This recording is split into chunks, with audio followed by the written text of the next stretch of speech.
Welcome once again to EWTN's Bookmark. I'm Doug Keck, your host. Our guest author is Robert Moynihan, author of Pray for Me, the life and spiritual vision of Pope Francis, first Pope from the Americas. Great to have you here, Robert, in studio. Obviously, a lot of people know you for being a publisher, let alone being an author, right? Yes. For 20 years, really, this is the 20th anniversary right now. Inside the Vatican magazine, small publication, color photos, and tries to understand the thinking of Rome, and we have 20 years of publications. Similar publications are some of them finding it difficult to keep going. Right, it is tough out there these days. Yeah, the media, it's all on the internet now, but we believe very strongly in paper. Well, I tell you, I mean, you have some of the most beautiful, especially the recollection on Pope Benedict, or Pope Emeritus Benedict, and anytime, or John Paul II, you had some beautiful issues with beautiful photographs in color. Well, thank you. I was close to Pope Benedict. I had interviewed him a number of times. In fact, you interviewed him, didn't you, right before he became Pope? Or you had that interview there, and when it just fortuitously happened to be like that? Yes. I think I remember that, when that happened, right? Yes. When he came out on the balcony, I actually had a contract with Random House to do an instant book on whoever the Pope will be after John Paul II. So is that similar to what this book was like? This book was a second contract like that, and so I produced it very quickly after the 2 election. weeks? 15 days. Okay. The contract was for 30 days, and starting on the second day, they called me and said, there's other books coming out. We want you to get it to us in 2 weeks if possible. Okay. And I said, I'll get it to you. And I worked quite hard, probably 16, 18 hours a day. Well, let me ask you, this might have been tough too, because with the Benedict one, a lot of people the last time thought probably he was going to become the Pope. This time going in, all the smart money, so to speak, Bergoglio's name wasn't even out there. A lot of people maybe thought, because even though his name had been thrown around and he had gotten some votes apparently the last time, thought maybe he was too old. So I would think there's people sitting out there with these kind of instant books, as you call them, writing up like pro formas on these 5 guys. Were you doing something like that? I had had a number of interviews with 4 or 5 cardinals, and in particular, I've got another book in preparation with Cardinal Erdo of Budapest, but he's a very long shot. He did receive a few votes, I believe, and he's the president of the European bishops, and very learned man, young man. And I'd also gotten to know very well Malcolm Ranjith, who is the Cardinal of Sri Lanka, known as a close supporter of Pope Benedict, and a kind of Asian, but more Roman than the Romans in many ways, very conservative in his thinking about the liturgy. I did not interview Bergoglio. I was hoping it wouldn't be someone whose language I didn't know and whose sermons I couldn't read. And I actually had the help of my son to read the sermons, because my son is a Spanish instructor at the University of New Mexico. And you're located out of Rome, right? Yes. And he was born in Rome, and a little more than 20 years ago. And he speaks Spanish and Russian. We went through all the sermons. Well, that helps you. You have this kind of connection to the East there too, right? Well, one of my great interests is the dialogue with the Orthodox and attempting to build bridges in this tremendous division that's been around for 1,000 years between Catholics and Orthodox, or East and West, or Rome and Byzantium, Latin and Greek. And so I visited Russia 15 times. I'm very interested in the history of communism and the oppression of the church in the East, and then this spiritual rebirth of Russia with all of its contradictions. And I think Pope John Paul II was interested in that. Benedict, definitely, he told me personally, was very interested in that for the future of Christianity and of the world. And I believe Francis is interested deeply in this, and he actually was the ordinary in Argentina for the Eastern Rite Catholics, and so he's familiar with the Byzantine liturgy, the Eastern Rite liturgy. And when Bishop Hilarion, who's sort of the number 2 or 3 prelate in the Russian Orthodox Church visited Rome right after Francis's election to give him a gift. He gave him an icon of the Virgin Mary and the child Jesus in the Domus Santa Marta, where Pope Francis is staying. And on March 23rd, 2 or 3 days later, Pope Francis went out for his first meeting with Pope Benedict, and he carried this icon with him, and he handed it over to the Pope. And I got a message from Bishop Hilarion saying, Bob, that's the icon that I brought to him from Russia. And I would put that in this book, and I actually thought it was interesting that the first meeting of the previous Pope with the new Pope, and the moment, almost this intimate moment of gift giving, it was a Russian icon. And what was it's the name of the icon is what? Well, it was the humility of Mary. Right. And Francis said to Benedict, they told me this had to do with the humility of Mary, and it reminded me of you, Benedict. It's interesting with that, too, because there was a lot made early on about Francis. Oh, he's so humble. He's so humble. And it was almost this kind of unsaid thing of as if Pope Benedict wasn't so humble. But yet, what kind of humility does it take to do what he did? I think, of course, this whole period in church history is fascinating. It's unprecedented, and I'm privileged to be able to write about it. Benedict, I would say, is the most misrepresented and misinterpreted pope of our generation, and one of, probably in the world today, nobody has been more badly depicted by the media. He's a professor who taught in Germany theology, and he taught love of God, love of fellow man, and pursuit of truth, beautiful things. He had students who loved him and followed him. He didn't want to even be a prelate. And the media depicted him, once he went to Rome and tried to defend the church's truth, as a terrible inquisitor, as a mean man. The Panzer Cardinal. The Panzer Cardinal. And this was, if you meet the man, you know, and he's a humble and wonderful person. So when he left the office of the papacy, the Petrine office, and he said he would almost take on a Johannine or a John-like role at the foot of the cross, it was historic, it was shocking. Remember the night that he announced it, the 2 lightning bolts came down, came down on the basilica. And then unfolded the conclave and the election of Francis, and we had this pope who was very humble, who came out on the balcony and stood for a few moments in silence. Yeah, you make a big point about that. Well, I'm trying to capture the essence of this man, and I think the book treats it almost like an onion, and I do it almost in real time, where we look at the first moments, what our first impression is, and a first impression, of course, is important. And the first impression was presence and humility. And it was almost as if he were awkward. He wasn't a polished actor. He was himself, authenticity. And then when he asked the people to pray for him, I'm going to give you my blessing, but first I want you to pray that God will bless me, that the Lord will bless me. We understood that he was communicating with everyone there in the square and with everyone watching around the world. I chose that for the title of the book. He's reaching out to people. He's authentic. He's extending his hand. He's not an isolated and sort of defensive person. He's exposing himself. He's acting, in a sense, as a father and saying, I'm going to be leading you, but I want you to pray that I do lead you well. It was communication, and I think he's been communicating well ever since he was elected.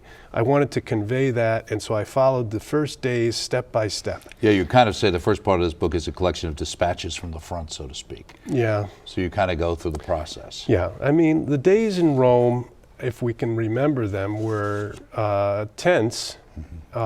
We didn't know how the thing would unfold, when the conclave would occur. It was unprecedented. We had the other pope still alive, and the explanation for his departure was incomplete, it seemed. And then the conclave unfolds in a fantastic theater, really, of closing the doors. They swear to be to keep it private so there can be no external influence. And of course, in past centuries, because of the power of the church, there were church leaders who were under pressure from governments and emperors and kings. The great pressure in our time is really the media. The governments are interested in what the church will do and the direction it will take and the leader it chooses. And the media is the instrument for putting pressure on, shouldn't the church consider this? Shouldn't the church consider that? Why is the media so interested, do you think? Well, the church is a spiritual power, and we believe that that power is exercised through service, but it has a power over people's consciences, what they ought to do, whether they ought to be compassionate or cruel, and how then that should affect legislation, customs, traditions. So the church is like the source of all sorts of influences on society, on formation of individuals, and then on families, and on legal systems, and then how the economy in those societies functions, what just wages are, what oppression is, what enslavement is, whether physically enslaving or enslaving monetarily to debt. And the church can speak about these things. It has a voice. It is the voice of Christ in the world. In a sense, the church is the extension of Christ in the world, his body in the world. And the world, as occurred to Christ himself when he said, we ought to do this, we ought to do that, you ought to do this, the world sometimes doesn't want to do that. Right. Or it wants the church Well, that's what you question. You figure here's a secular government. Certainly in the media, you would tend to find probably even a higher percentage of people who are fairly secular. So sometimes it's always a question of why are they so interested if they don't believe it anyway? Well, this It's is just from a sociological perspective? well, it's deeply embedded in each one of us, the desire to find the truth and to live life in coherence with the truth that we find. Right. And people don't like to be disturbed in the choices that they've made. Okay, right. But if someone comes up to you and says, hey, you're on the wrong track, you're going to end up miserable, a lot of times people don't want to hear it, especially if it's going to cost you money. Right. So, Force you to change in some way. yeah, and the church is speaking about a fixation on temporal pleasures and saying this obscures a fundamental aspect of your nature, your soul, which seeks the divine. Well, isn't that the thing, the loss of the sense of eternal and almost this kind of taking on, in some way, the Marxist idea that, really religion is just an opiate, this is just to keep people down, and ultimately the old Budweiser commercial, grab all the gusto you can, you only go around once in life. Well, you're raising the central question. The message of the church is that your happiness, your blessedness, your beatitude, your joy, and I quote from the Pope often on this at the back of the book. Right, that's in the third section. Yeah, will come from some kind of knowing, loving, and serving God. Right. And people immediately say, what? What? And the answer is something that's not contained in this sort of space-time continuum, but is nevertheless present here and able to be encountered here. And it's been handed down to us that it was incarnate here in Christ and calls us to go above and beyond what otherwise we would be tempted to become satisfied with. And that reflects something that is innate in us, which is that longing for the infinite, for the eternal, and for the holy. Now, the last section is, as you mentioned, and the second section is like a biography, a short biography. Yes. Now, you also say, I approach this material as a journalist, but also as a believer. Yes. So that impacts the way you see these events, right? Well, a journalist is a journalist. It comes from the word day to day, giorno, day. A journalist is someone who, in a sense, keeps a journal of what happens. But what is really happening is hard to know. Mm-hmm. A journalist is a chronicler. As you dig down deeper to what you are chronicling, you have to start becoming a thinker, a philosopher, an investigator. The journalist often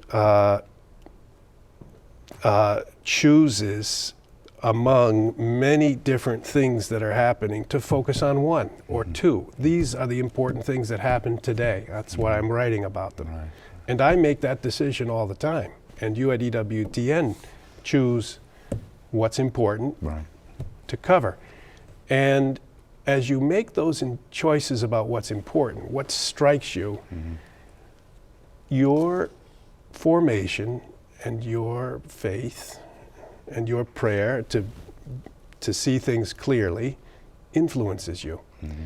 I have written for other publications, including Time magazine, and sometimes editors would say to me, this is how this story should unfold. So there are presuppositions, and there are storylines, and there are spin. Whenever you've written something, like, did you write something about the church, or let's say on a spiritual level, and had someone want to suck out the spiritual aspects out of the story? I would say they actually don't understand the spiritual aspects. And in a way, it's a challenge. I've enjoyed it. I don't know if I've met the challenge, but the truth is that this seculum, this age, is interested in living. Mm-hmm. And it wants to extend life and to live better. And in this we agree. Right. We're not in disagreement. It wants eternity, it's just on its own terms. Yeah, they actually want to get to eternity by finding the genetic code and the thing that makes us age and switching that off, and then going on sort of endlessly, maybe drinking Bud. And, but in fact, the strange thing, and the Pope actually has in his biography a mystical experience. Right, exactly. Well, the strange thing is that this it's unclear what that was. It has something to do with having a feeling of God's mercy or love, a personal feeling. But he hasn't spoken any more about exactly what happened, has he? He spoke a few days ago about it. Oh, okay. Yeah, and so therefore, I think it's certain that's important to him. There's no question. It was his calling, let's say. Mm-hmm. It's like St. Paul when he was struck down from the horse on the road to Damascus and was blinded. Mm-hmm. This Pope, when he was 17 years old, he was born in 1936, and so he grew up late in the Depression and through the war years, Second World War, as a little boy, and 1953 he was 17. And on the 21st of September in that year, which for us is the fall, but for them is the spring in Latin America, it's the feast of St. Matthew. And that's important because he chose something regarding Matthew as his motto in his Episcopal coat of arms. On that day, he was thinking about many different things, and I believe he was even considering a young lady and considering asking her to marry him. He writes about that and speaks about that in other interviews. And he goes to speak to a priest. He says he was drawn into a church. He speaks of it as a confession, but also as a kind of spiritual counseling. He goes to confession. He comes out of confession. He kneels down. And at that moment, he said, I felt the descent of God's mercy upon me in a physical way. Mm-hmm. I take that as something we don't have words for, where he experiences what I call the transcendent, the holy, a mystical experience, something that goes beyond this space and time, which if you don't account for that, you lose the contact that we possibly can have with God. And those experiences are special gifts. We don't actually need to have them, but we sense them often in our lives at moments of great sacredness, of moments of great suffering, and sometimes in moments of great joy. He sensed this mercy of God upon him and upon his sinfulness. And this led him to become compassionate also toward others. He's a very compassionate pastor. And desire to go out into the streets of Buenos Aires and speak with Yeah, and you talk about about here with stories. You talk about living in that apartment, riding the bus, and living a very simple life, basically. Yeah. Well, and at the same time, was one of the reasons you think that he was selected was because he also demonstrated the ability to basically run a fairly large diocese, which I know there seemed to be at least some concerns early on that maybe having someone who might be able to deal with the situations in Rome and had dealt with a large diocese might be helpful. Okay, well, we're touching on many points, and it would take hours to go through all of them. I would say yes, that one of the concerns was that Pope Benedict, as this very refined theologian, had in some ways not been the administrator that the Church hopes to have. The job of the Pope is probably, humanly speaking, impossible because he has to be both a teacher and an administrator and a governor. And a father. And a father. Right. Well, of course, the job of a father is almost impossible as well.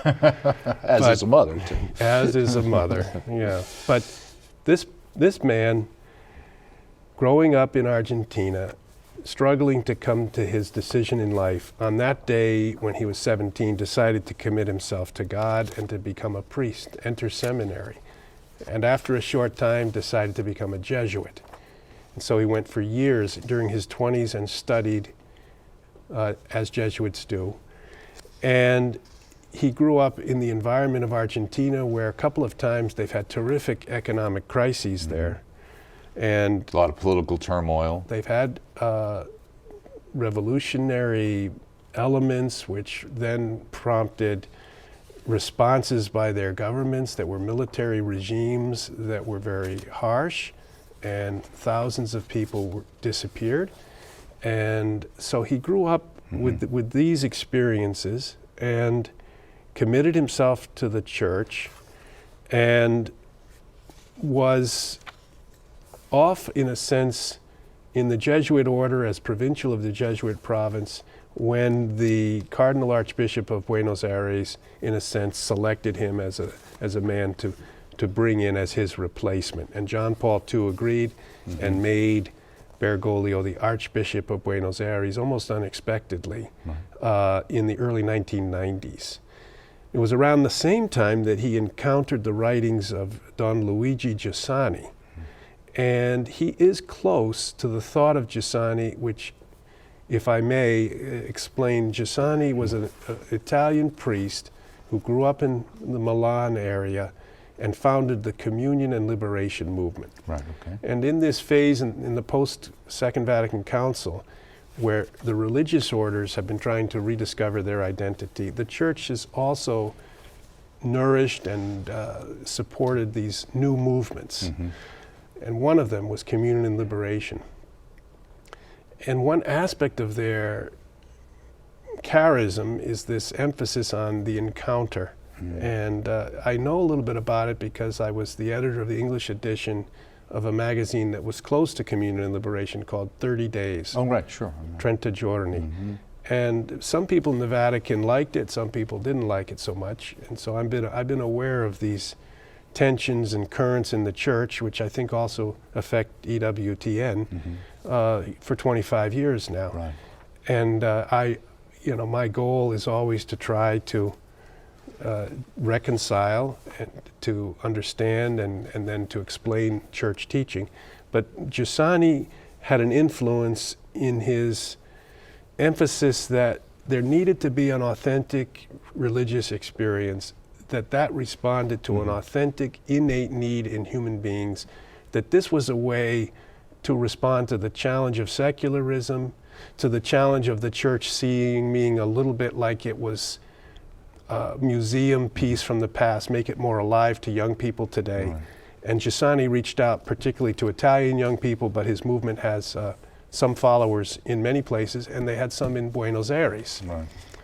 And so we see that with him, and even one of the things early on, there was some question about his involvement there, and one of the things you point out in the book is the idea that his parents basically left Italy to get away from the fascists, so they wouldn't have any interest particularly in that perspective, so certainly he wasn't cooperating with them. Now you also say in this book, just before we go, that Pray for Me is really geared for those who would like to accompany Pope Francis on his journey of faith in the months ahead. Why do you describe it as a journey of faith like that? Well, I don't think it's a abstract book. I think it's a book that is almost like a sacramental in a way, or a prayer card. You say contemplation. You can. I think you can read this book a few pages a day and really get to know Pope Francis, accompany him in the first days of his pontificate, read selections from his sermons over the years, get to know him, reflect on the things that he's teaching, understand what he's doing, how he's trying to negotiate his path as the vicar of Christ. Just before I go, another book in the works? I'm going to try to write a book on all these questions, the pontificate of Benedict, whom I knew well, and how Francis is really continuing main emphasis in that pontificate. Okay, when that comes out, make sure you stop by. Thank you. Yeah, it's great to see you. It's been too long. Thanks. Thank you, Doug. Speaking here with Robert Moynihan, author of Pray for Me, The Life and Spiritual Vision of Pope Francis, First Pope from the Americas. Published by Random House, available through the EWTN Religious Catalog. You should check this book out. A lot of good information in here. Join us next time right here on EWTN's Bookmark.